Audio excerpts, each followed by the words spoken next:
you just abandon any precaution. You know, folks, something could happen here, and if it does, so what?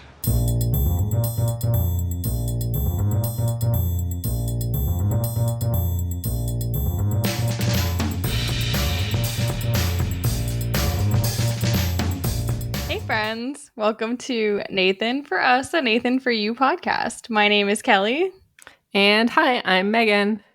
And today we have a very special guest joining the podcast from the Star Wars podcast, among many other amazing things. We have Michael O'Rear here, big fan of Nathan, and he's even wearing his Summit Ice shirt. Woo!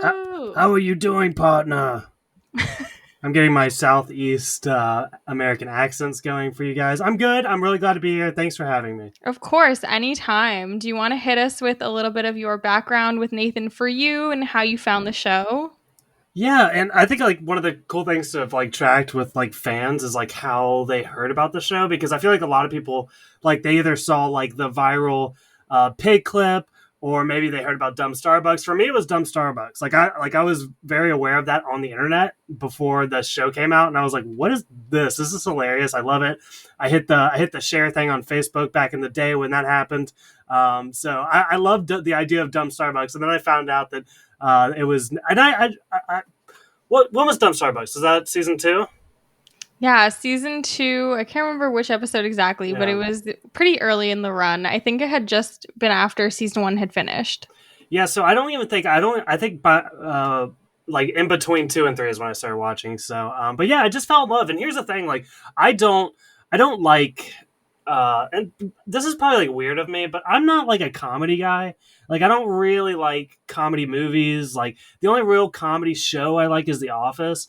But when I sit down and watch TV, I like reality TV. I like more scripted dramas. So it's not my type of thing. But for whatever reason, this show just like captures everything that I love about like being awkward and the humor that comes with that. So yeah, I love Nathan for You. It's my favorite. I feel like Nathan is such an easy person to relate to because he's kind of like the worst version of all of us, I feel like, at times. I mean, I don't even think it's that. I think he is me, but I just don't say the things that he says. Like, a lot of it's just in my head, you know? Like, I have all those same insecurities that Nathan has. I just don't wear them as proudly, I guess. 100%. And today we are covering the Andy versus Uber episode. Definitely a classic. And Meg, do you want to hit us with a little bit of what happened in the original Andy featured episode, the original taxi cab one? Yeah, so we met Andy in a previous episode where Nathan had wanted his taxi company to get a little bit of recognition, get into the news for a woman giving birth in his taxi. Now, he wasn't successful and able to convince anyone to give birth in his taxi, despite, having a lovely warehouse set up with a cab. But where that wasn't successful, we learned that Uber actually started a promotion to give away a free cute baby onesie for anyone who gives birth in an Uber. And of course, Nathan was furious and needed to seek revenge. Yes, Michael, how did you feel about the original Andy episode, the taxi cab episode from, I think, season 2? Yeah, I don't think like it would ever be in contention for, because like I was looking at the episodes this season. I was like, which one would I like to talk about? And this one like stood out to me immediately. I don't think that episode ever really would. Yeah, I don't know. I think this one shines a lot more. Yeah, this one goes a lot deeper. So as an American who has children, what would it have taken for you and your wife to decide to have your child in a cab? I mean, I just don't imagine a world where that is a thing ever. Nathan has approached you and is like, look, we'll pay you for it. It's free. Yeah. Hang out in this cab. You're doing you it? Get a onesie out of it. I mean, if Nathan's there, sure. Hell yeah. Sydney probably wouldn't, but I'll talk her into it. No problem. Yeah, I think she would need to be the one that agrees. Yeah, that's fair. I have a question for you guys. This might be a hot take on my end, but do you guys feel bad for taxi drivers? Yes. I think I do. It is kind of crappy that Uber just came in and like sniped all that business from them. And especially in a place like Toronto where taxis were pretty popular. It is kind of a bummer, but at the same time, like Uber's just so convenient. And I gotta look out for numero uno, and convenience for me is important. Uber's convenient. For me, the main issue, and I think they even touch upon it in this episode, is the permits and medallion system that taxis have, where you actually need to pay for this incredibly expensive permit to be a taxi.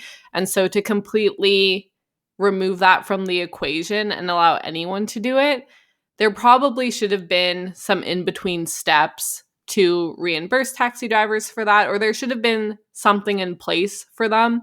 But I don't think that there's anything wrong with Uber. And I think probably everyone that's from our generation uses Uber probably exclusively, or Lyft. Like, it's very rare that I would call a cab, despite, being a little bummed out for them.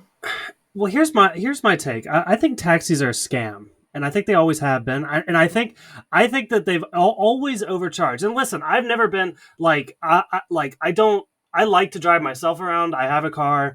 I rarely take Ubers now. Maybe once a year if I do. But I've been in a taxi maybe twice in my life. But my experience of that experience was it was hella expensive every single time. And it's like I feel like I feel like it's a scam. And I feel like this is like the logical evolution to have. And listen, here's the other thing. It creates so much more jobs. This is the great thing about Uber, right? I could lose my job tomorrow, and I would have a job the next day, no matter what. That's awesome. And for somebody that has a car, at least. I don't know if I'm talking on deaf ears here, but I think Uber is a great thing, and I think it's okay. Yeah, I mean, I'm a degenerate, so I take Ubers like all the time, at like very horrible hours and in places that I shouldn't be. And I do like the convenience of being able to like share my route when I'm like coming home, when Colin's 100% definitely not awake, but it makes me at least feel safer.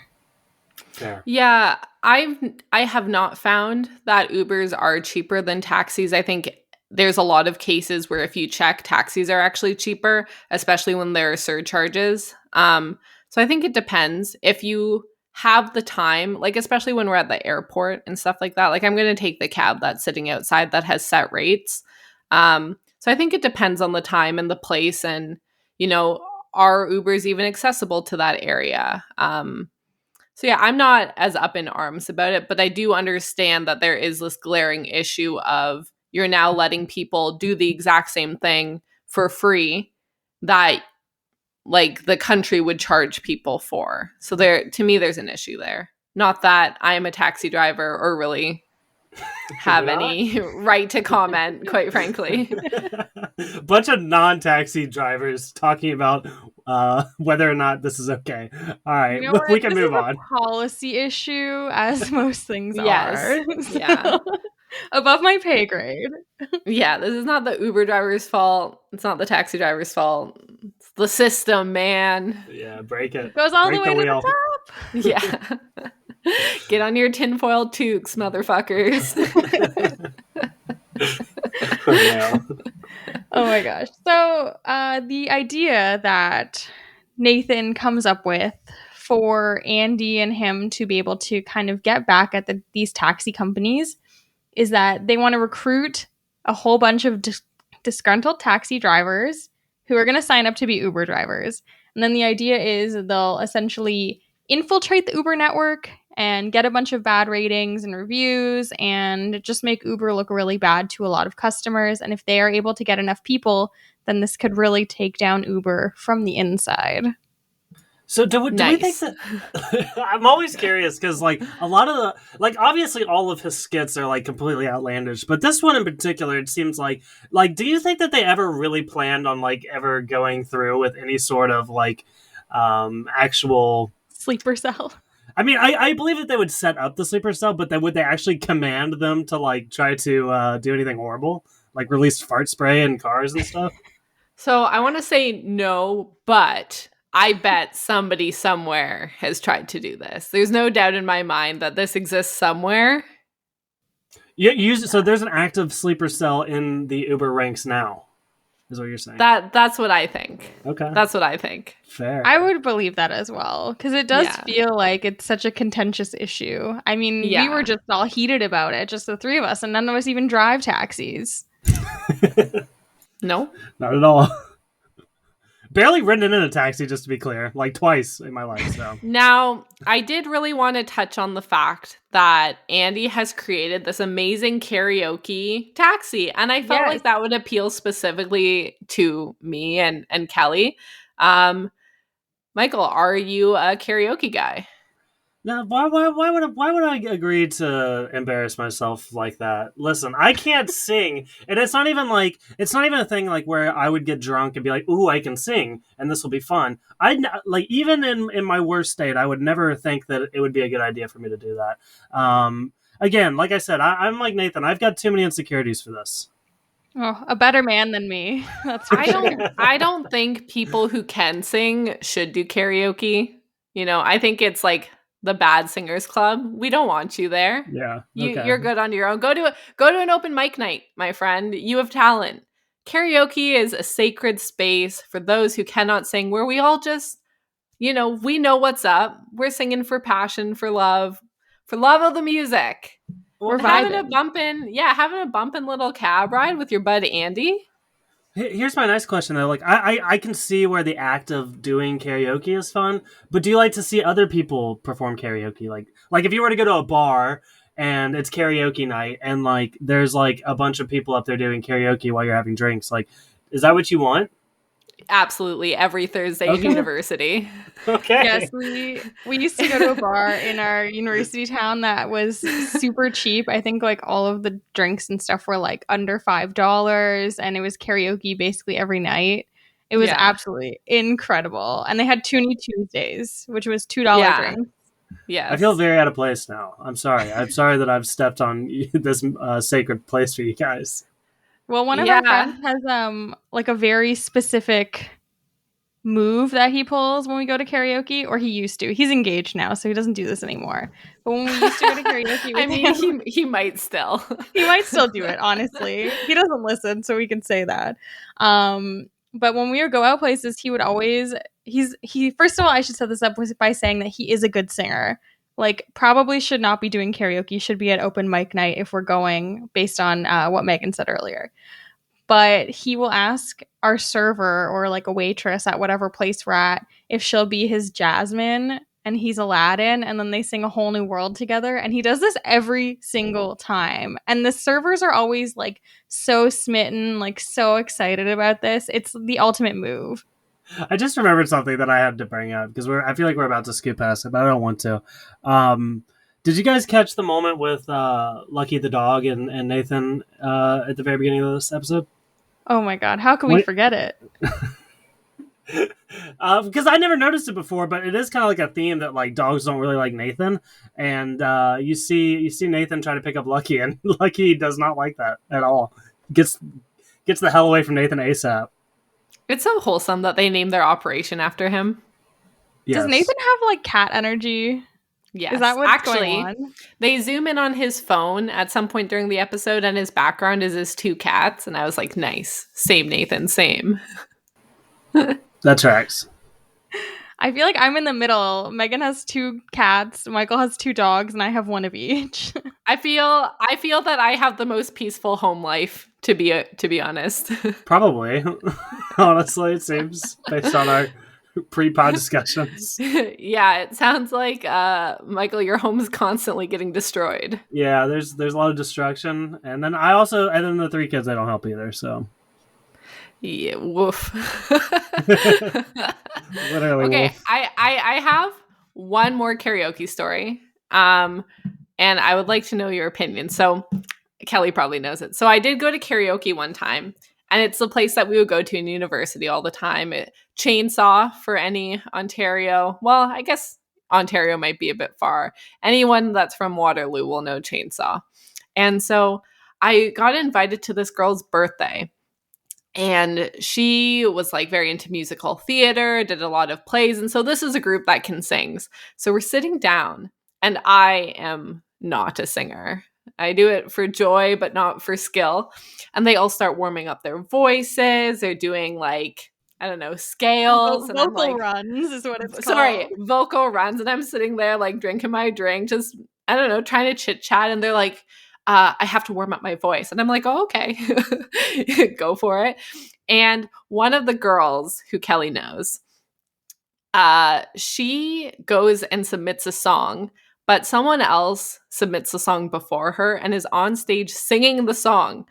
And she gets up, she takes a mic, she stands in front of the girl and starts singing. And I went, holy shit. And that's the day I knew I did not like this girl. I was like, this is a lot. That energy is too much for a drunk karaoke night. That is very aggressive, and maybe that's like that could be like one of the many concerns that I have when doing karaoke. Like I feel like somebody's gonna boo me off the stage or take the mic and sing in front of me. You know, like it's all possible. These are valid fears. At this particular bar, though, like the kind of songs you pick, like the whole crowd's going to be singing. You can barely hear yourself anyway. You go up in a group, you go up with a friend. Yeah, it should be a much more casual, chill environment. I like to sing with a group, get lost in the crowd. Get lost in the crowd. Okay, so back to this sleeper cell that Nathan would like to build in order to take down Uber. So Nathan does a little bit of research online and he realizes that in order to do this effectively, they need to make sure that there is a really clear communication structure and that it can in no way be traced back to him, because if he's found to be, the leader of this sleeper cell, then he could be deported back to Canada, which obviously that would be not good for him. So I mean, it'd be good for us. It would be good for us. What year was this filmed? Fair, but it'd be bad for the show. How's that? No. Okay. Fair. So he sets up this whole scheme to make sure that they can get some burner phones, and I feel like, Megan, this is probably like your favorite part of the episode, I would guess. Okay, yeah, this is a piece of art. This is spectacular. So, have you checked the IMDb page for this episode? I briefly looked at it, but I imagine you have something spicy to add. No, I didn't, because I didn't want to spoil myself, but I wanted to know if the Craigslist guy was on it. So maybe I'll look it up now. Oh, I didn't see anyone extra, but I'll double check.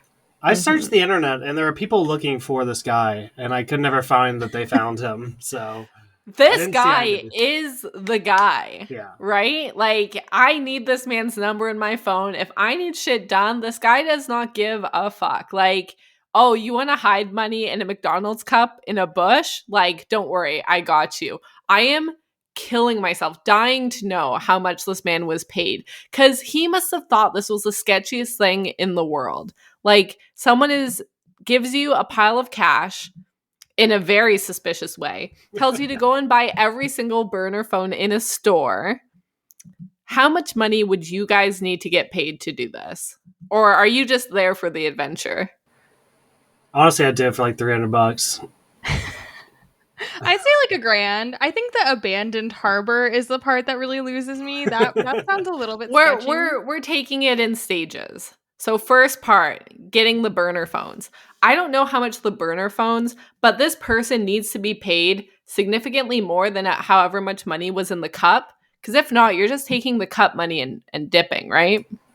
Yeah, I think you'd have to. You're not meeting anybody, so I guess you keep the change for sure. Yeah, but the other thing about this guy, and I think what really cements this guy as a character, he never once looks over his shoulder. He's never once like is anybody watching me get money out of trash or dumping well, he's something being filmed. He's being filmed doing it.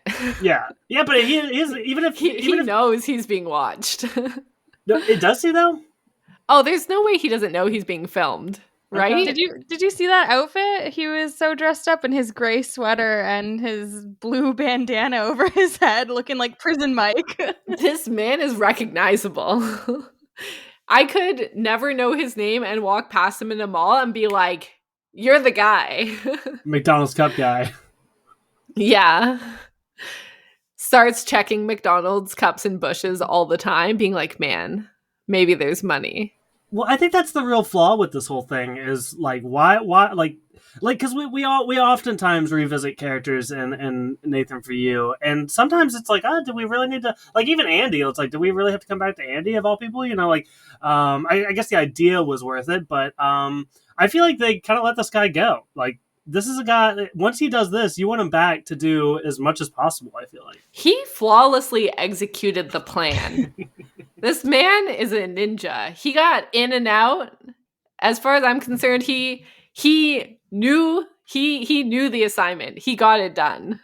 He looks unbothered as well, which I appreciate. Like he does this could not often. care. He could not care less. He's like trying to get back to his Mountain Dew and Xbox. Like, he is not concerned. Yeah. He just wants to get in and out.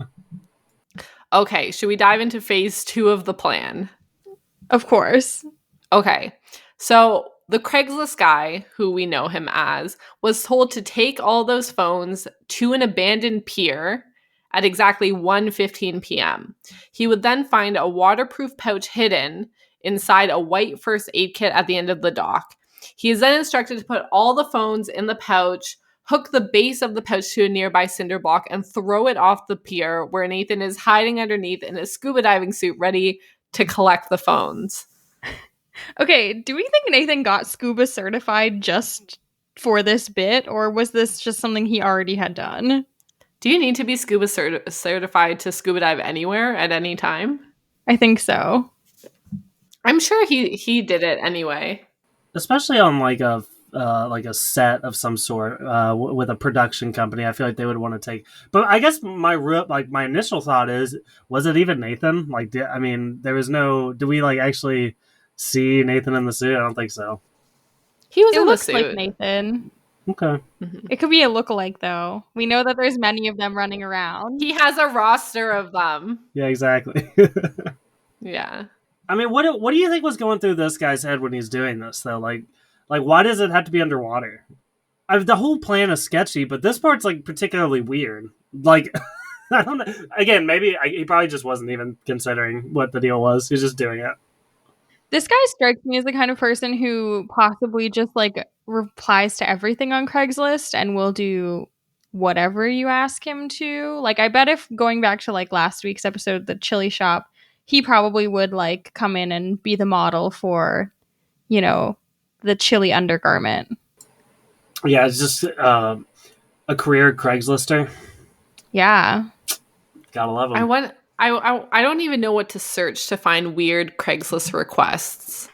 I'm not a big. I'm not too familiar with the interface of Craigslist, but what would I even search? I feel like it's got to be like miscellaneous jobs or something like that. Odd jobs. I don't even want to know. It's probably all really weird. I definitely want to know. Odd jobs. Film yourself like putting cottage cheese in between your toes or something. Nothing found for that search. Should I just look up jobs? Now, should I be looking at the bodybuilder messaging board? Never again. I'm retired from looking up the bodybuilding messaging boards, I think.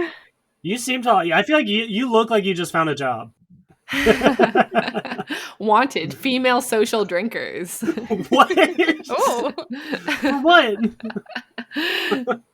What are you gonna do with but them? It said 10 outrageously, just make the party look bumpin'. Toronto gigs, Craigslist. Oh, like those I know those girls. The like hot girls that they put at the clubs. Yeah. Mm-hmm. I'm not one of them, obviously. Loving couple for a paid photo shoot. There's a lot of snow shoveling. We just had a blizzard in Canada. Erotic wrestling. Females wanted for erotic wrestling, $500 a gig. Kelly. Kelly, come on. Do you want to make $250 or do we think it's $500 each? Oh, it better be $500 each. Are you kidding? Let us write your life story over a cup of coffee. I don't think that's a good deal. I don't think you should sell away your life story. I don't have a lot going on. They can hear about it. It's fine. You can tell them about the erotic wrestling we're going to do for $500. Curvy woman wanted for easy workout videos. Yeah, your Craigslist. What's going on? Because Craigslist is like a local thing, right? Like I'm looking at local stuff here. So, like, mine's pretty basic. Like I'm getting like actual helpful Like I'm just clicking through like services. Am I in the wrong? Mm. Maybe I'm in the wrong. I'm under So, gigs. Search like gigs. wanted me to build you a deck. They need a drummer. Everyone who's listening, we have an assignment for you. Go onto your local Craigslist board and try and find the weirdest posting that you can and send it over to me, please. And thank you. There, just so everyone knows, there's some normal jobs too. Wait, I take it back. Gangster money to be made. What Is the job Okay. is the job gangster? What? Looking for a girl with a strap on. Okay, that's not a Wait. gangster. Administrative officer. That's a Social normal media job. Yeah, I thought I'd give you a few normal ones. Oh. Looking to stay young. Is that a job? Paid research participant in Wait, Barrie. looking to stay young? Are they giving out free Botox? Oh, this one says howdy doody. What does that mean? I don't know. I don't think don't click on that one. Oh, I clicked. Looking for a lady companion for occasional get-togethers for some intellectual conversation, lunch, and if there's a click, then fun adult fun to follow. Question. Fun adult fun. Okay. Oh no. I'm following. How bad would the conversation have to be if you're posting on Craigslist for you to say, no, not for me? Well, here's a tidbit. My dad did meet his wife on Craigslist. What? Yes. Explain everything immediately. How dare you hold this back from us for 20 minutes? I mean, I don't know how millennials don't use Craigslist, do they? So I believe there's a way to meet people. Obviously, like you're describing. I don't think there's anything weird. I described some ways to meet people, and they were definitely weird. I think you're looking at the wrong sections. I think there's very innocent ways to date on Craigslist. I think there's like a personal section, and there's also like definitely a misconnections. Okay, do you have the full story, or did they keep it kind of secret? I mean, I didn't get like the bio or anything. No, I don't know like the details, but they met on Craigslist. How do you feel about calling your parents immediately? That's a thing we do sometimes. Can we ask them how they met? My dad is definitely in bed. No. I'm trying to find a way how I could report back to you though, because I can get the story. Okay, I would die for the story. Please tell your parents that we're just some lovely friends looking to hear a little bit more about their life. Listen, I'm going to shoot him a text because he might be away. Nothing weird. I just really need to know the post that they met on or how they met on Craigslist. That's the most casual thing you've ever said to me. I'm sending him a text, so we'll see. I'm so excited. We can report back later in the pod if we get a response. I'm intrigued as well. Weird question. Do you have the original Craigslist post? Is that the right way to ask this? Or can you tell an in-depth story? We need a separate episode about this. So, just to keep the Craigslist tangent going, I know someone who posted on Craigslist. This is a young woman. She had moved to a new city and she wanted, to have some fun hangouts with new men. And she posted on Craigslist and she kind of took like a back silhouette photo so people wouldn't see her face, but kind of knew her physique. And she got like an unbelievable amount of hits and ended up kind of seeing a guy out of it. And I thought that was just wild. I thought that was very bold. I mean, it's the same as like any other online dating, I feel like. Craigslist feels different. You don't have someone's name and profile. You can't really do background research on them ahead of time. It seems a little more anonymous. That's fair. We'll see if he texts back. If not, he's gonna wake up. He's gonna wake up at 6 a.m. to a very odd text. So those are the best kind of texts. I don't know how you don't know the story. If my parents casually dropped that, I'd be like, "Tell me everything immediately." I mean, like, I'm not pretty chill. Like, I'm not like I don't pry too much. My dad's kind of the same way. He was like, "Yeah, kind of weird," but I met her on Craigslist. I was like, "Oh, I didn't know you could meet like it. Like, but that was cool." And that's kind of it. And then they got married. Were you worried you wouldn't like the story? No, I really don't think it's weird. Okay. Just knowing Craigslist today, It's just hard to think it's not. But if I try to remember, back before my existence, He might come back with a weird story. I don't know because he didn't maybe give me the details, Craigslist so. was Craigslist a wholesome place. I think so. I guess we'll find out. Hopefully, eventually. Okay. Hopefully by the time I- the podcast ends, at least. In my ideal situation, he would do odd jobs. And that's how he met your mom. She like had just like a random odd job she needed done, and he's the guy that we're looking for. I mean, Megan's writing a romance novel via your parents meeting on Craigslist right now. well, I think, but here's the other thing. I think my dad's adventurous enough to be like, if he saw this post, he might be like, "Fuck it, let's try it out. What's going on? Let's see what's going on Wow. here." Your dad sounds so fun. Yeah, like he's done. He's crazy. He'll do it. What's his job? He works for IT, actually. Whoa. I was not expecting that. I thought it'd be wacky. Maybe it's a cover-up. Well, he's like, that's the thing. Like, he used to be a demolition derby driver, and like, What? I think he was a clown for a little bit. I don't know that one for sure. Can you also ask him if he was a clown? He's not texting me, but he's definitely asleep. Were you a clown? I don't know if that's a good follow-up question to my last one. Did your mom hire him for like a party or something? Oh my god. Like, save it for the fan fiction, Megan. Okay. About Michael's parents. We'll have a follow-up episode. Yeah, we will. Okay, so we have the burner phones. They're at the bottom of the pier. Nathan gets them. And now at this point, we need to come up with more stuff for this plan. So Nathan kind of figures out what the worst things that can happen when someone's in an Uber are, and they make a list and decide that Andy's going to attempt to do all of those things.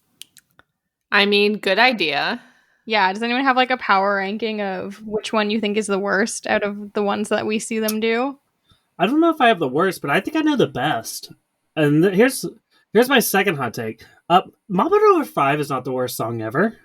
I agree. It's kind of a bop. Any song loud on repeat could be. I think, okay, my main issue would be volume. It's like if the song is blasting so loud, like you can't even hear yourself speak. To me, that would be the annoying part. Probably not the song itself. Yeah, I can think of like 5 songs that are much more annoying that are more recent as well. I'm laughing at the guy who's just screaming, "Turn off the music! Turn it off!" Yeah. So- I wonder He's, like, how pleading. long the drive was for him to get to that point. Because most Ubers, at least that I take, like probably the longest Uber I've ever taken is like 40 minutes. So if it was the same song on repeat for 40 minutes, okay, that would be pretty annoying. Would I be yelling? Probably not. I'd probably try to put my ear pods in and just like, I think I used to take a lot of ride shares, and that's kind of a similar situation to an Uber. And my number one complaint would be if I was like really cold, because there's like, and someone would then like roll down the window and you're like, fuck, I was already freezing. And now there's all this cold air coming at me. That's rough. If someone was smoking, I would be pretty upset about that, because they showed a clip of Andy smoking and I was like, that's kind of a lot. The bad smell's not great, but like, I don't know. So, you would take the sulfur-based fart spray over somebody smoking? Probably, yeah. Okay, interesting. I find You would pick someone smoking?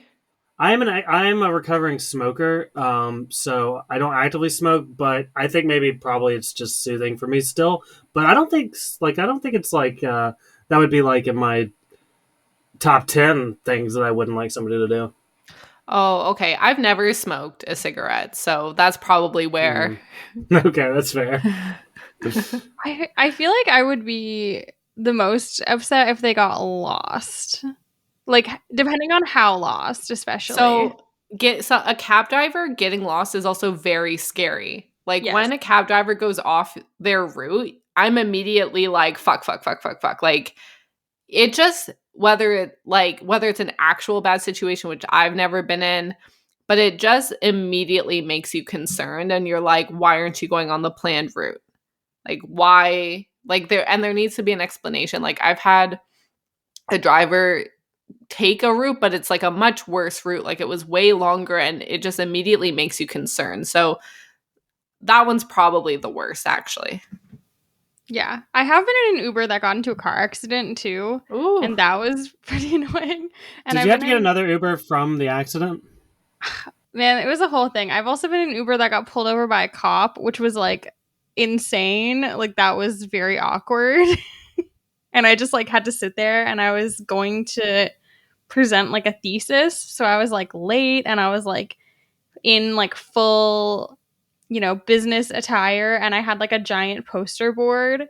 And this cop was just like, "Who are you?" And I was like, "This is an Uber. I need to go meet my professor."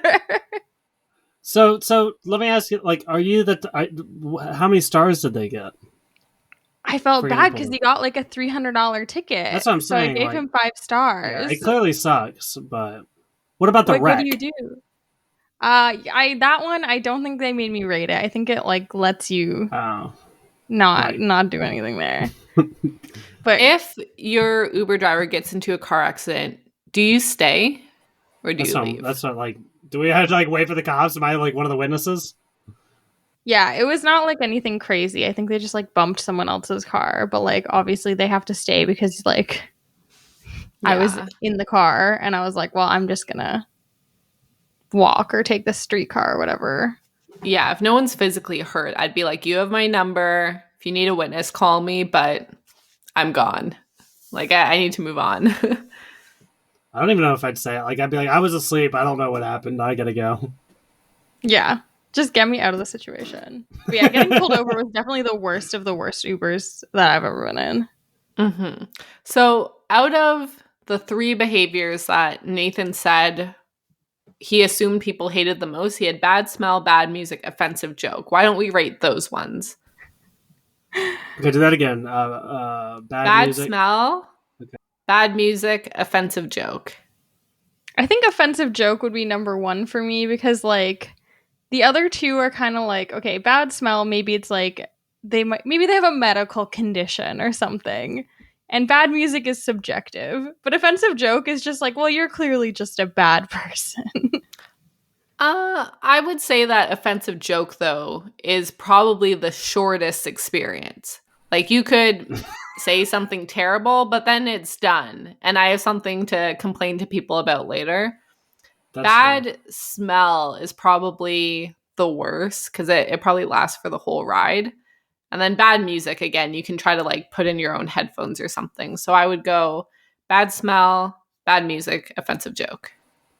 Yeah, I don't think bad music's a problem. Like, because if music's playing at all, no matter what it is, I'm like, okay, good, we're not talking. Like, let's just chill. And that was another Nathan thing.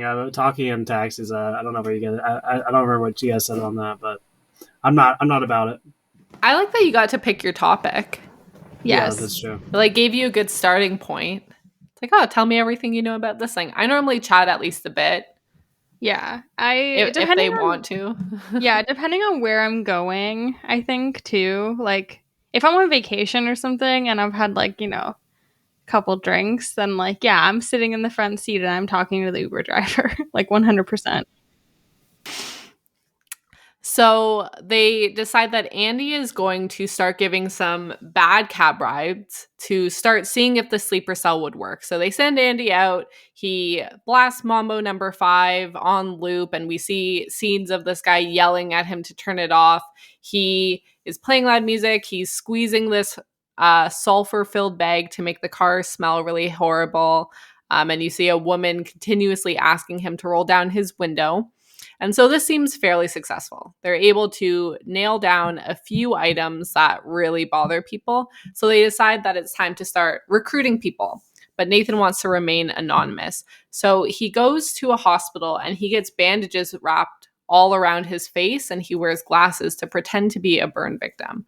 He then calls a taxi, hops in, and asks them to just drive around the block. While they're driving around the block, he tells them about this taxi meetup to combat Uber and starts handing out a bunch of cards and locations to meet, to discuss this meeting at. How do we feel about the disguise? Successful? Yeah. I mean, but is it? I mean, what are the better options? I guess maybe we could explore that. Like, because I guess really, like, if you really are trying to conceal your face, I don't think you want to get in there with a ski mask on. No, that's too aggressive, I think. Yeah. This even felt aggressive. Like, hey, just do a loop around the block. I have something to talk to you about. I was like, whoa, that'd spook me. Maybe going back to like the clown thing. Maybe like clown makeup, like you're being picked up from a Oh. kid's birthday party or something. I think that's scarier for some reason. I don't know. Yeah, probably. I think the burn victim is less scary than the clown. The only other thing I can picture is the mask from I Think You Should Leave with Tim Robinson when he's in the mall, which would also be terrifying. Could you do this over the phone? Could you just call taxi companies and just say, hey, I want to talk to you about this thing? Do you need to hop in a cab and get that one-on-one time? I think it's too incriminating to call over the phone. You have so many burner phones. A Yeah, bag but- full. What were they used for? I also feel like most of the time it's just like the taxi dispatcher. They're not like the taxi drivers that you're talking to. But wouldn't they be equally as kind of frustrated with Uber? Perhaps. Maybe they like that they don't have to work as much and get paid the same, though. That's true. Oh, I wonder if you recruit the Craigslist guy and have him go do it. He doesn't care. I don't know if he has the tact to do it, though. Yeah. Okay, so I guess we're saying this is an excellent idea and the best approach. Is that the conclusion we've come to? He could have left the scuba suit on, honestly. I Let me mean, dive on in here. I have a plan. right now it would be very easy to have a good disguise. Yes. But That's true. I Sunglasses, guess, mask, you're good to go. yeah, you're good. But I guess back then, I don't hate the clown costume idea. I don't hate the kid's birthday party route. I mean, I think like if you're really like, you could probably do a wig, glasses, and a fake mustache. That's probably like the most, probably getting away with that one the best. Does he dress as Corey? Corey, yeah, the Corey mask. What else is he using it for? Yes, he does. That's the solution. Okay, that's probably the move. We should have come up with that first, honestly. He already has a perfect 3D printed mask for this specific occasion. And yet I want him to dress as a clown. I do agree, though, that it is sketchy to just say, like, let's go around the block. That would make me nervous. None of them seem to really care. Like, they're all pretty okay with it, and they're pretty receptive to the whole idea, so maybe they're riskier than we are. They've probably seen some shit. So Nathan hands out a bunch of business cards to the taxi drivers with instructions on how to reach them on the burner phones, and told them to meet up with everyone at an address of a local daycare that had been rented after hours, and that is where they are going to be meeting the leaders of the Lucky Group. Do we like the Lucky Group? Is that a good name? It seems very creepy. I don't know. It seems a little bit like ominous almost. Yeah. Yeah, I think it's a good name. I don't think I could come up with anything better, so there's that. Yeah, I'm out of ideas for the day when it comes to... I was a clown mask earlier, so... I like that one. I like that one. Okay. Now, I think the only thing I would maybe change is if you want to like fully disassociate it from yourself in every way. Like, don't even name it after your dog. Like, just pick something completely random, like be the Clover Group or really anything. So, but, you know, small complaint. How about rolling up to an after hours daycare? Does that seem totally normal and safe to everyone? I think my larger concern would be walking in and seeing two men in like ski masks and sunglasses at the front of the room than like the daycare itself. True. But if you're at this point, if you're this person, you were in a cab, someone slid you a card, they were in like a face wrapping and they told you like go around the block. At that point, you're fine with all of this. You're okay with the situation. Right. I wanted to ask you guys, because I feel like we're in a fascinating position here, right? Okay, so this episode, as I teased before, it showcases some Southeast American accents, which is my region of the country. You two are from the Great White North. So what I'm curious is, do you like, obviously like this scene is played to be like really funny, like, oh, he has no idea what a Southeast American accent sounds like, but could you guys do that? Like, I'm actually asking. Not. But could you try? Absolutely Let not. me rephrase that. Would you try? No. Kelly. Okay, I will say I am really picky about accents, and I'm really good at being able to tell when someone's putting on an accent, and it's one of the things that bothers me the most in like movies and TV shows. It really bugs me when people put on bad accents. So I feel like I'm hyper aware of this, and therefore do not try and do accents. Yeah, that's too. I feel like the audience is like hanging on bated Kelly's breath like, I'm so good at them, but I just like I'm just so picky because I'm so amazing that I just couldn't even reach my own standards. I just keep them to myself. So they're just like, I do them at home. Yeah, that's why I don't do karaoke either. I don't want to embarrass everyone else. Yeah. So I think there will be no accents today, but maybe in the future. I feel like it's easier when you're like around other people with an accent too. Like perhaps if we had someone on who had like a really thick Louisiana accent, maybe I'd be better at trying to impersonate it. When I was in PEI for a week, I felt myself, getting into it a little bit. The East Coast accent? Yeah, I got a little East Coast with it. I was hanging on the beach, having a beer, and I was like, these are my people. And so, it was a good time. When I went to an East Coast wedding, I was there with like a bunch of friends who are all from the East Coast, but now live in Toronto.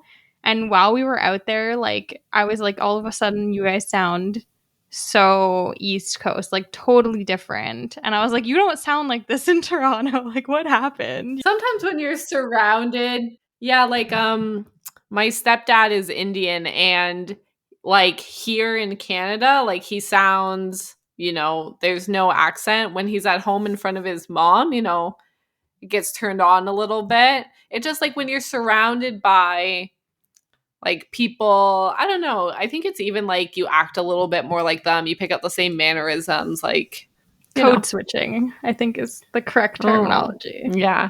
You just, you blend together a little bit. Sorry, everyone who's disappointed that we're not doing accents. Maybe after Dry January, I'll get like very drunk and do an accent on a podcast. But yeah, you've definitely done more embarrassing things on this podcast.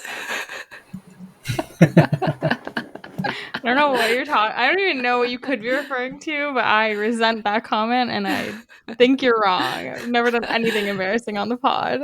No, never. I mean, you're not alone, so it's okay. Okay, so yes, we do hear Andy make a solid attempt at a Southeast American accent, Louisiana or something. Because of course he's the most famous cab driver in the area, so he needs to make sure that no one is able to tell, that it's Andy under the mask. Such a flex. I know. It's probably true though. When I was thinking about it, he's been on the show before. People, yeah, I believe that's believable to me. And he has a karaoke cab. Exactly. Mm-hmm. That shit gets around. This is totally off topic, which wow. Who would have thought we'd get even more off topic? Michael, do you guys have the cash cab in the US, or was that a Canadian only show? No, we definitely had that. I'd never that was like the kind of thing that it was always on really late at night on TV, and like I wasn't it just was on. It was nobody was watching. It was just one of those things that would just be on. Oh yeah. What about you? Is that did you love the show or? Some of my friends in high school were on the cash cab, and I remember it being really exciting that they actually got in the cab, and it was the cash cab, and they got to answer trivia questions. I would love to do that. So Kelly was a trivia host for early COVID, which is now years ago, but absolutely nailed it. If you had a cab and you had to theme it, would yours be trivia themed? Ooh. I feel like trivia theming would be really fun. I'd also kind of like to do maybe like I'd change it up every month or something and do like a different movie theme every month would be funny. Like I just watched Titanic, so maybe like I would do 1 month as like Titanic themed and we They just have play to sit on a door. You turn the Yeah. backseat into a door. Yes, exactly. There's a cardboard cutout of Leo. You have like a bucket of ice water and a little cup that you like throw back in their faces every once in a while. They can Yeah. paint like on the back of the seat. There's like a little canvas. They have to paint. Yeah, I think the cup of ice water might be worse than like the smells or bad music. So I don't know about that one. It's a fun theme. Get involved. I'm like immediately was like, oh, this is very easy to theme out. Let's do another. I'm not sure that I would have a theme. Maybe like in reality, I don't think that I would, but I feel like I would. You wouldn't do Star Wars themed. That I don't like to flaunt it too much because I feel like I don't want to like turn anyone off. Like I don't want to be like the obnoxious Star Wars guy, but I feel like probably just like a chill, maybe even like a Rastafarian vibe, like maybe even have like lights around the top that kind of like dim slowly, and then like just some cool music and maybe incense going. Is that bad? Your cab's a hot box. Yeah. Well, Meg, how do you feel about incense? I mean, is that like, are you cool with that? I know you don't like smoke. Yeah. Okay. No, I mean, I think cigarette smoke's different than incense. I like candles. Incense are fine. I don't know. I just think that, yeah, like I know some people are very like particular with like scents and stuff, but yeah, I don't know. I think that'd be chill. Not to imply that incense and cigarettes are the same. I was just curious if it was more of a smoke thing or. Yeah. I also am not against like smoking everything, but you know. Fair. Whoa, Meg. I mean, I'm not. I don't really smoke anything. We're gonna cut a lot of this out. I have not. Wow, your mom doesn't listen. Nope. I don't. It's okay. To be fair, though, if I told her about it, she would listen to every episode and send me like notes on everyone. It's a secret. I was at my mom's house a few weeks ago around Christmas and going through like just like a random box of old stuff in my closet. And I found an old DVD case and like I pulled it out and it was Fantasia. And I like opened it and my mom's like, oh, why are you opening it? And I was like, oh, I used to hide weed in here when I was in high school. I was like, there's no DVD. Do you see? It's literally just an empty DVD case. Oh my gosh. My at my dad's house, my brother and my rooms were in the basement, so the windows had like a little bit of a trough around them and frogs would get stuck in them. So my dad, he like would never go through our stuff or anything like that, but he'd come down and like open the window and like fish the frogs out that got stuck. And my brother hid his pot in my room in that spot. And I think he said that before that he kept it in his snowboard boot. And so my dad, it's like the only place he actively checks. So he like immediately found it and he was like, look, I know this isn't Megan's, so it's obviously yours. And he's like, if you just left it anywhere in your room, I would have never touched it. He's like, you put it the only place that I ever look. He's like, this is on you for getting caught. Like, you got to be better than this. It's a good life lesson. Yeah. Yeah. So let's kind of recap quickly the Lucky Group meeting that we see. I think there's nothing like too notable. It seems like all of the cab drivers are just very frustrated with Uber, and they're all pretty willing to work together to try and take down, Uber altogether and follow along with Nathan's plan. We also meet one guy who says that he is in touch with like hundreds of cab drivers and he would be able to get them all on board. Yeah, this guy is a standout. Yeah. He's a liar though, right? I mean, he can't get all those people, right? Yeah, no way. He's lying, like straight up. Like, how does he know they're down to do this? Just because afterwards they said in the emails that they got 64 or 62 responses. So they got some people, like, they probably filmed this over the course of 1 week or something like that. That's a good amount of responses, but it's not 250. Grassroots organization, not bad at all. But yeah, I also feel like this guy who says he can get the 250 people and Andy have like a bit of a, I mean, the only way I can put it is dick measuring competition, where the one guy says like, oh yeah, we founded our company in like 84, 85, and Andy's like, oh, you have 4 years on me. Oh, yeah. I read it as more like matter of fact, where he was just like, oh, I probably have the most experience, and the other guy's like, oh, actually mine's been open since 80. And he's like, oh, okay, you have a few years over on me. I thought it was competitive, and I was like, Andy, you've been on 2 episodes of this TV show. You're like a main character. Like, you need to carry main character energy with you.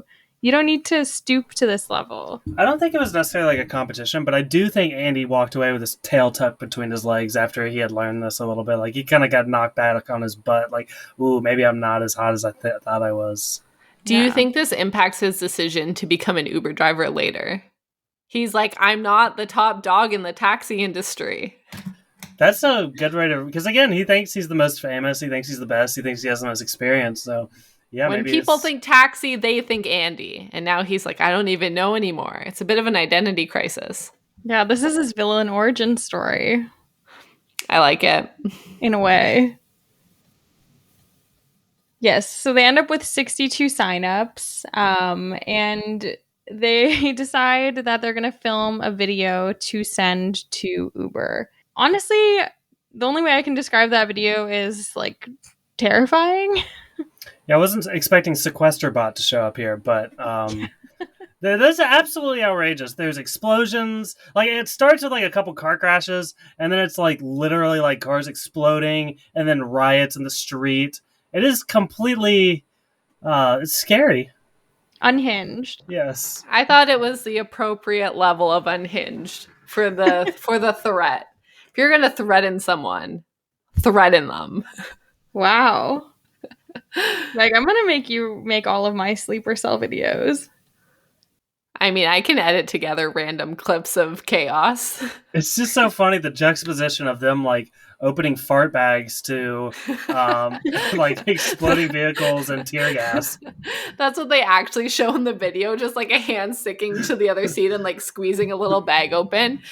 A clip of them blasting Mambo number 5 on repeat. That would have been so much funnier, but I get that they would have been brushed off. Yeah. They wouldn't be getting a response from Uber. Thus, they might get a response. Yeah, they need to be taken seriously. What does he say in this? He says, it will threaten to tear apart every fiber of our society. Like, wow. Like, they started like by wanting to take Uber down, and now they're talking about destroying society. It's outrageous. Oh, gosh. I really enjoy after they watch this video too, when it dawns on Nathan, like, oh, I didn't actually think about the legal risks about starting a sleeper cell. That's what I'm saying. So, like, they never really like planned to get through with all of this stuff. Is kind of like my perception of this whole bit. yeah, there's no way. But so this is where we find out that Nathan could be deported if he's charged with any sort of crime, including starting a sleeper cell to take down Uber. So he decides that the only way to move forward is that he needs to become a full American citizen by marrying someone. However, he doesn't currently have any, women in his life who are willing to do that. So he has the next best thing, which is he wants to trick Andy into marrying him via this whole side scheme of them going to the Chinese food restaurant. Well, he does ask very nicely at first and gets a no. Yeah, but then he jumps from like he's like with such short amount of time. There's only one thing left to do, and that's marry him without his knowledge. And I was like, no, that's not. You do something else. Go on Craigslist. Yeah. Could have probably gone on Craigslist pretty easily. That first guy, he probably would have done it. Mm-hmm.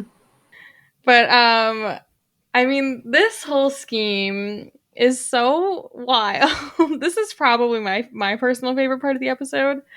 So Nathan rents out a Chinese food restaurant and he redesigns their menu so that everything looks like not appealing to people. But he designs one specific dish that looks really good. That's basically chicken and broccoli, but it's called the I do.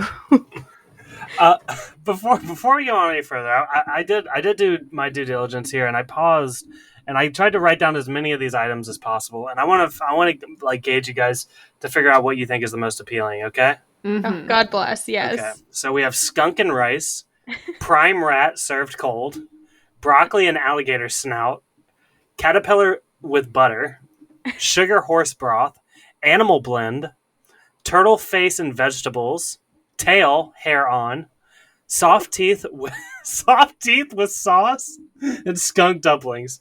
Does any of those stick out to you guys as appealing?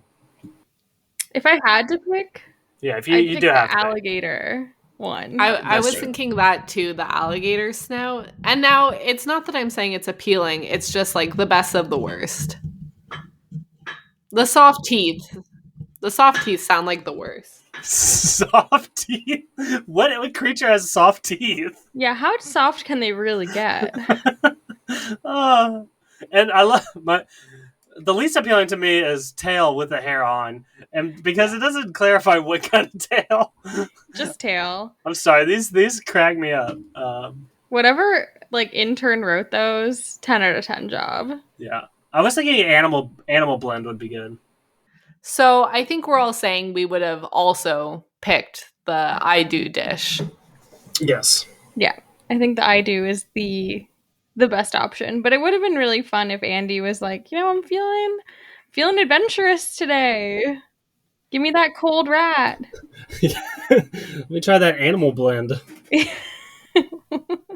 he didn't even. I would want to know what the animal blend is. Like, what blend? How many animals are in it? Yeah, is it like a changes every day? It's a lot of questions. Animal here. blend of the day. So after renting out this restaurant, they change out all the menus, and then of course Nathan hires someone who is going to officiate the wedding, and they are specifically going to do a traditional Chinese wedding. And, this whole thing is only going to be able to work because Andy is not going to actually be able to understand what the officiant is saying. And then, when prompted, will, of course, order the I do dish. And Nathan will as well, making sure that both of them are married. And I think the really genius part here is, of course, the receipt that they have printed for both of them to sign, because of course Andy and Nathan's first date was at a Chinese restaurant and they couldn't decide who was going to pay, so they split the bill. Romantic. My question is, how far did this legitimately go in real life? Like, he didn't actually marry him, right? Right, guys?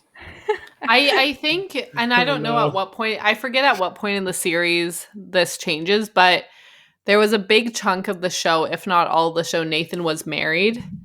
And so when he does stuff like the hunk, like he's married and in a relationship. So like he pretends he's like this lonely single guy, but he was married. So he probably did not actually get Probably married. just didn't turn in the paperwork, I guess. Yeah. Didn't get the real license or whatever, just married in their hearts. Or in Nathan's only. Yeah, 'cause not Andy in didn't know. Andy's. I also really like when they're ordering, Andy very clearly says, I do. And then Nathan's is way more like sincere. I do. Like he's not saying the meal. He's clearly saying I do. It's from his heart. I really like the officiant too. Like, he just seems very keen and like so happy to be there and sincere about this whole thing. Yeah, he does seem pretty lovely. Yeah. Whoever, if anyone's in LA or whatever, like, please hire this guy. He seems great. Also, he's single. There you go. Oh, there you go. If he was an option to get married. Nathan should have gone for him. Exactly. Bag him up. Oh, no, I meant Andy. Oh. No. I don't know the other guys relationship status. I thought you did a deep dive on the officiant. I was like, wow, Megan. No, This is we incredible could stuff. try to check his hand or something. I don't know. That is a classic way to tell if someone's married or not. I'm again, excellent detective. Freeze frame on that ring. So Andy and Nathan enjoy their bowls of I do. And Nathan then reveals, he is a little bit nervous about sending in the video to Uber. They might get tracked down. He's just not feeling great about it. So he makes sure he's going to clear out his entire browser. He doesn't want to leave any trace of what went down with the Lucky Group. And we then learn that the daycare that they originally met up at is also fake and was only created for this show. But then we get like a real bombshell of the episode. One of the very few plot twists, I would say, in Nathan For You. Normally, I think that the show is relatively straightforward with the schemes. But Nathan calls Andy to delete his Uber account, and we learn that Andy has, in fact, been driving for Uber and giving people actual quality rides. That's fascinating because clearly after he was testing a lot of his bad driving mechanics, he showed them he had bad reviews, which means he created the account, he got a bunch of probably 1-star reviews, and then proceeded to convince other people to get in his car. That's impressive. Yeah, I feel like he must have created a new account, right? That's the only thing I can think of. I wonder if because even him doing those rides and getting a bad review, he was still paid for them. So Yeah. I wonder if, and I don't know how many rides they had him do for the show. Maybe it was quite a few. And he was like, oh, actually, this is, I'm continuously getting calls, which is not something I've been doing. Why don't I take a crack at it? But yeah, amazing plot twist. I also feel like they touched on the fact that the daycare center was fake so quickly, but I'm just obsessed with that part. It just makes me really happy. They really brushed past it. That was something I didn't remember from the original episode, original watch. But watching it back, I was like, wait a second, what? That wasn't even a daycare. I was like, oh my God, flawless. Especially because the inside was very decorated. There was toys and stuff everywhere. Yeah. There's bags in the cubbies and it was a lot for them to set up, and they're like, oh, and this was fake, and then they just drag it off. But yeah, Andy deciding that he wants to continue being an Uber driver, amazing plot twist. So good. So funny. He's the first karaoke Uber driver. But that's this kind of goes back to, we'll bring it full circle here to my point at the beginning. A taxi driver can have a very successful spot on Uber. And it seems like he begun to really enjoy being an Uber driver. Look, I know there's larger businesses at stake here, but I think it is it's a company for this Are you an Uber plant, Michael? Yeah. I'm the sleeper cell on this podcast. Pro Uber. Who's paying you? I answered this Craigslist ad, and now I'm here. They're like, we'll convince your tens of listeners. Exactly. We'll mobilize all 100 of them. I will probably get. I think we could work up more than 62. So, if you're still here at this point, you're a real one. Facts. We would go to bat for you too. Yeah, I'd buy some burner phones for you if you needed me to. Any of our listeners, if you need me to buy you burner phones, I'll do it. Oh. I'll chuck them in a lake. But would you be willing to do a Southeast American accent for them? Maybe. We said we don't like offensive jokes. That's fair. It ranked lowest on our list. You gotta buy me dinner first, then you get the accents. How's that? I'll get you some sugar horse broth. Oh, yum. I've been waiting to try that.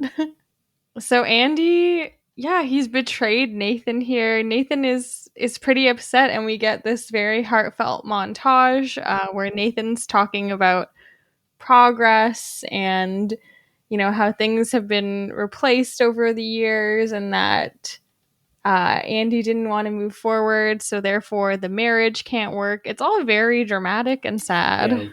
Very sad.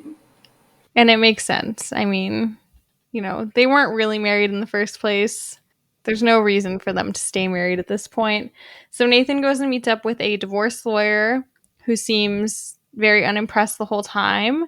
And the divorce lawyer goes on to explain that, technically you defrauded him. He didn't know you were married, so this is a relatively easy annulment to have completed. So outrageous.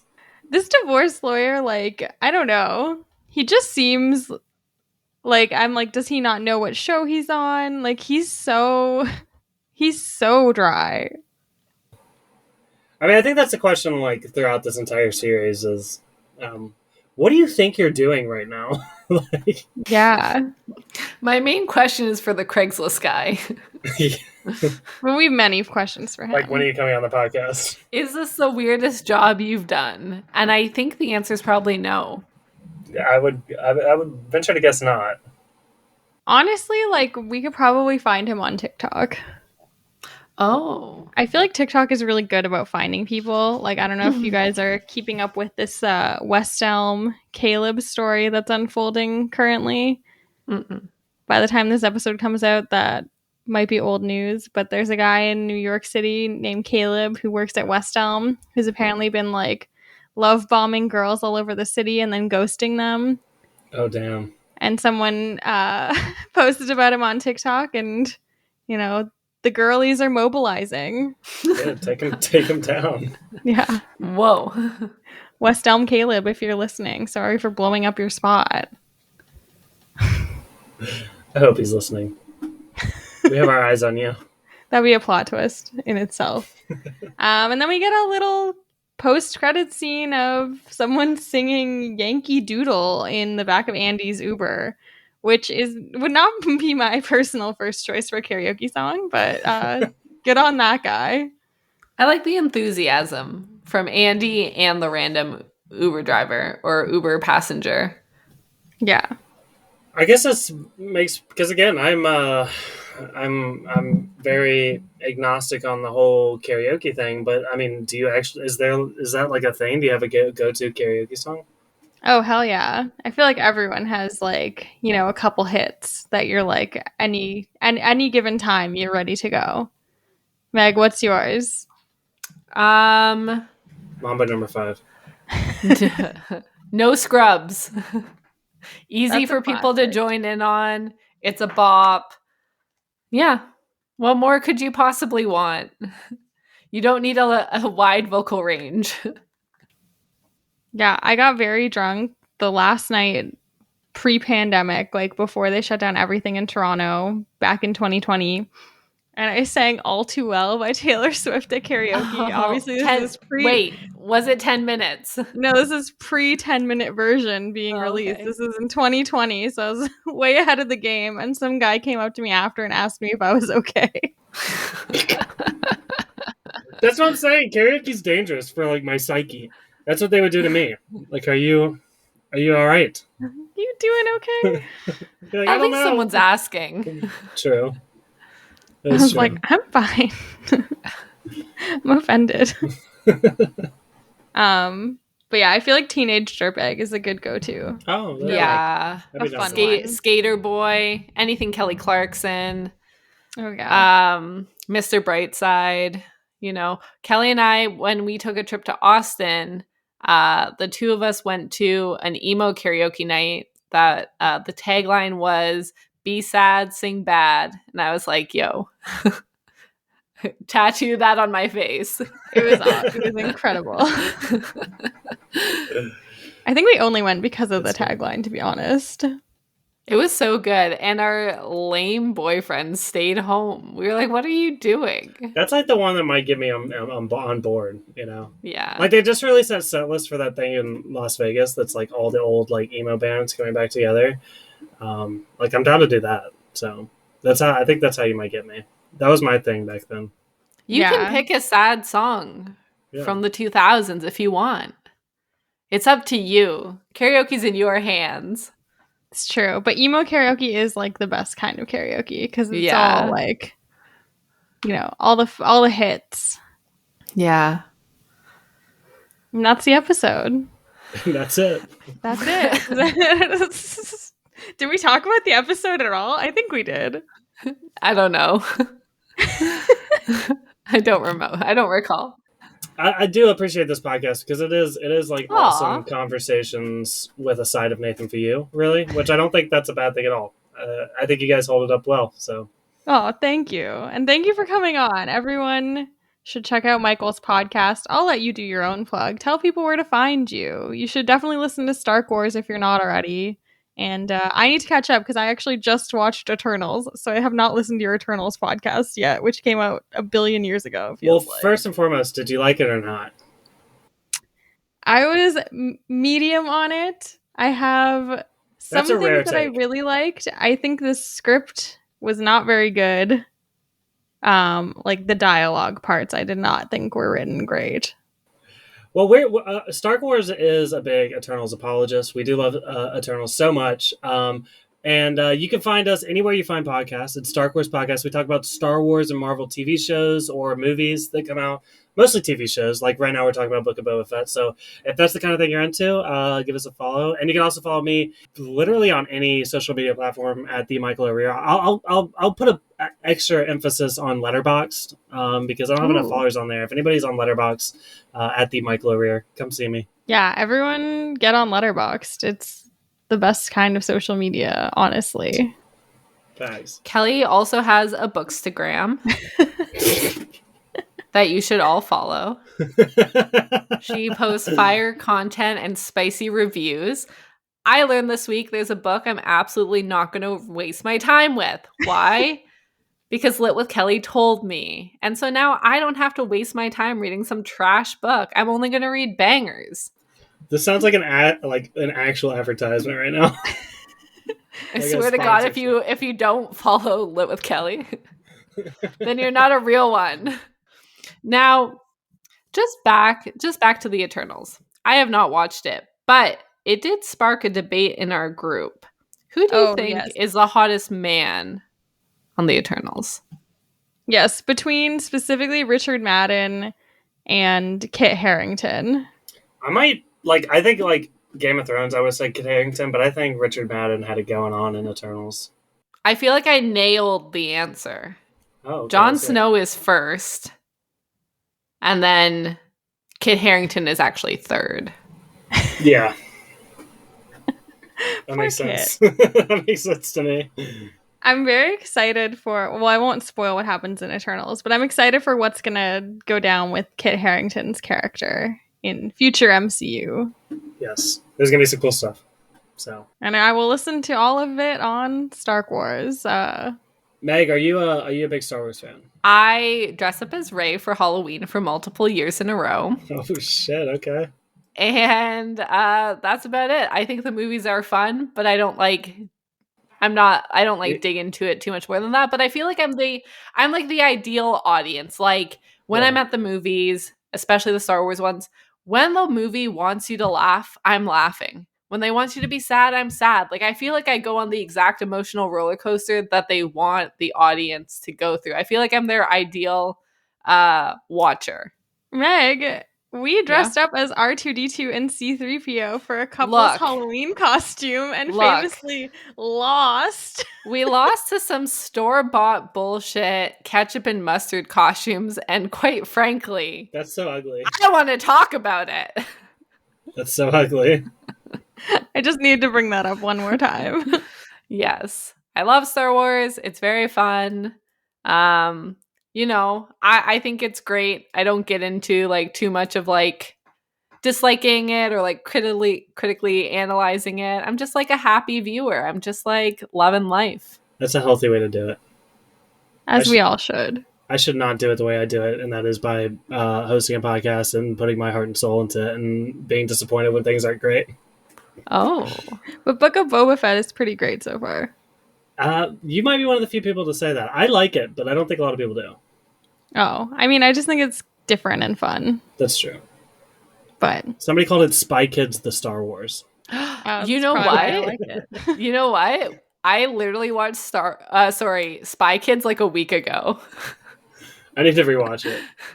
I haven't watched, I watched so few movies.